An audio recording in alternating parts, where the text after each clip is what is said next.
દિવાળી અગાઉ દેશને એક ભેટ મળવા જઈ રહી છે. નવી મુંબઈમાં NMIA એટલે કે નવી મુંબઈ ઇન્ટરનેશનલ એરપોર્ટનું ઉદ્ઘાટન 8 ઓક્ટોબરના દિવસે PM મોદીના હસ્તે થવા જઈ રહ્યું છે.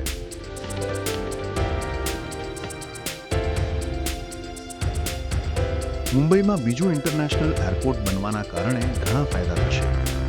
ડ્યુઅલ એરપોર્ટ સિસ્ટમથી મુંબઈ આંતરરાષ્ટ્રીય પ્રવાસીઓ માટે મુખ્ય પ્રવેશ દ્વાર બની જશે. દેશના ટિયર 2 અને ટિયર 3 શહેરો સાથેની કનેક્ટિવિટી પણ વધશે અને ઇમિગ્રેશન જેવી પ્રક્રિયાઓ સરળ બની જશે. આ એરપોર્ટ ભારતીય એવિએશન ઇન્ફ્રાસ્ટ્રક્ચરને ન્યૂયોર્ક, લંડન, ટોક્યો અને પેરિસની હરોળમાં લાવી દેશે. આ એરપોર્ટ પર ફાર્માસ્યુટિકલ સામાન, જોખમી સામાન, એક્સપ્રેસ કાર્ગો અને પ્રાણીઓ માટે વિશેષ વ્યવસ્થા અને સ્પેશિયલ એનિમલ કેર એક્સપર્ટ્સ જેવી સુવિધાઓ પણ છે. પબ્લિક પ્રાઇવેટ પાર્ટનરશિપ મોડલથી બનેલા એરપોર્ટમાં અદાણી એરપોર્ટ હોલ્ડિંગ્સ લિમિટેડની 74% ભાગીદારી છે.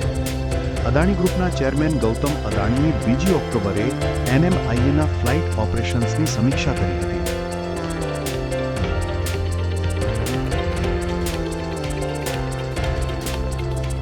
નવું મુંબઈ એરપોર્ટ 2866 એકર જમીનમાં બન્યું છે, જે 2 કરોડ પ્રવાસીઓની ક્ષમતા ધરાવે છે. 5 લાખ ટન કાર્ગો એટલે કે માલસામાન અહીંથી ટ્રાન્સપોર્ટ થઈ શકે છે. ભવિષ્યમાં ફેઝ 4 બાદ આ એરપોર્ટની ક્ષમતા 9 કરોડ પ્રવાસીઓ અને 32 લાખ ટન થઈ જશે અને એશિયાનું સૌથી મોટું હવાઈ મથક બની જશે.